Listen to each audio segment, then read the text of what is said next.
Nagaan waaqayyo waaqa jiraataa isiniif haa baay'atu barattootaaf hordoftoota meetii chaanal akkam jirtu nagaa keessanii nagaa kootti galataa waaqayyo isinis lafa jirtanitti egaa baga nagaa keessan taatanii nagaan hunduma keessaniif haa ta'u.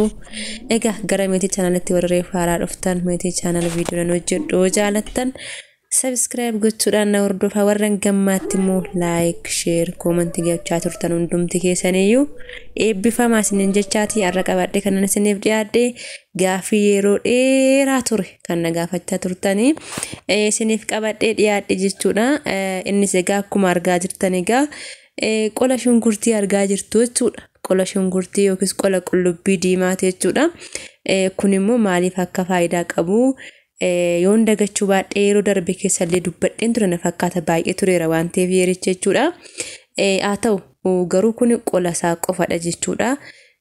Hundee isaarraallee hin danda'ama garuu hundee isaa baay'ee humnaa olidha kan inni humna qabu jechuudha. Rifeensa namaallee baay'ee miidhuu danda'a yoo ture. Kuni garuu qola isaati waan ta'eef jechuudha. Qola qullubbii kana akkasumas immoo kan argaa jirtan kuni roosmarii jedhama yookiis immoo sigaa maxibashama maal jedhu afaan amaaraatiin oromiffaan garuu maal akka jedhamu hin beeku ingiliffaan roosmarii jedhama. Inni kun immoo jechuudha naanaa jedhama kan shaayii wajjin danfifachuudha. Isa yoo jiraate itti dabaluu dandeessu dirqama miti. Yoo hin jirres immoo homaa rakkoon qabu jechuudha. Yoo jiraate garuu itti gargaaramuu dandeessu jechuudha. Keessattuu jechuudha roosmariin akka rifeensi keenya hin bubuqqaaneef baay'ee gargaara jechuudha. Kanaaf iyyuu kana ani jechuudha har'a aduu keessan oolcha jechuudha. Qilleensi naannoo keenya jiru amma bona waan ta'eef baay'een keessan egaa kutaa biyyoota arabaa adda addaa garaagaraa keessa jirtu amma ganna. Kanaaf iyyuu ani ala oolchee jiru garuu sirriitti hin baane jechuudha. Haa ta'u garuu daffiseera jechuudha. Ergasii haalta akka daffiseen ture jechuudha. Kanaaf isin immoo kallattumaan qola shunkurtii keessan daffistaniitu jechuudha. Erga daffee booddee keessa qarrartaniitu qibaatii qabdan jechuudha. Qibaatii rifeensa keessaniif fayyadamtan san itti dabaltaniiti waliin maktanii ququnxurtanii jechuudha. Rifeensa keessan ququnxurtanii filtanii sanii booda daqiiqaa muraasaaf qaama keessa riilaaks erga gootanii booddee hin dibdu jechuudha. Gogaa keessanis ta'e rifeensa isaas ta'e sirriitti haala gaariidhaan hin dibdu erga dibdanii booda daqiiqaa yoo baay'ate daqiiqaa 20 daqiiqaa ol akka darbaa tursuun qabdan jechuudha. Maaliif rifeensi keenya baay'ee yoo ture sin buqqisa jechuudha. Maaliif humna godhachuu danda'a waan ta'eef jechuudha. Daqiiqaa 20 daqiiqaa ol akka booda irra tursitanii yoo miiccattan baay'ee gaariidha jechuudha. Akkasumas immoo roosmariin immoo jechuudha erga daffistanii irraa teqqeessitanii gargar baastanii booda roosmarii keessa yoo keessan foolii shunkurtii keessaa balleessuu danda'a. Amma tokko foolii ni qabaata jechuudha. Hangasa noormaaliisa hundeessa sana osoo hin ta'in waa muraasa fooliin qabaata jechuudha.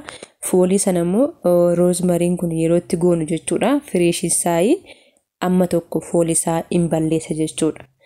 Kanaaf iyyuu bifa kanaan keessattuu karaa fuulduraaf warri nu jalaa caccabaa nu jalaa ciccitaa maal waan garaagaraa jettanii bifa kanaan yoo fayyadamtan baay'ee gaarii ta'a jechuudha. Kanaaf iyyuu waan hundaafuu kan nama tokkoof ta'e nama hundaaf ta'uu dhiisuu mala waan ta'eef hilaalaasin jijjiirama jiru yoo xiqqaate hanga ji'a tokko keessaa torbee yoo fayyadamtanii jechuudha. Torbee fayyadamtanii yoo ilaaltan jijjiirama rifeensi keessan qabu ilaaltanii itti fufuu dandeessu. Rifeensa keessan jijjiirama fiduu baateen dhiistu jijjiirama yoo fide garuu itti fuftu jechuudha. Maaliif rifeensi keessan inni jalaa margaa jiru akka haala gaariin guddatu innis guddatee jirus immoo akka haala gaariidhaan deemu gochuu danda'a jechuudha. Kanaaf iyyuu warri nu jalaa caccabaa nu jalaa buqqaa kam goonuu jettanii kuni baay'ee gaariidha jechuudha. Kanaaf bifa kanaan fayyadamaa ittiin baay'isiinaa sa'aatii dheeraa irratti tursinaa malee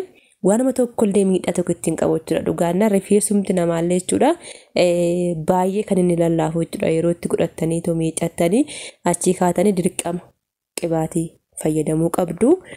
Rifeensa keessanii kamaan taa'uun qabdanii hanga beektan iddoo lamatti iddoo sadiitti haa ta'u gonoggonachuu qabdu jechuudha yeroo miiccitan sana.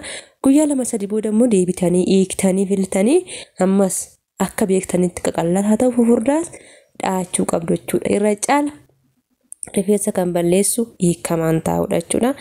Egaa kanuma fakkaataa nagaan turtii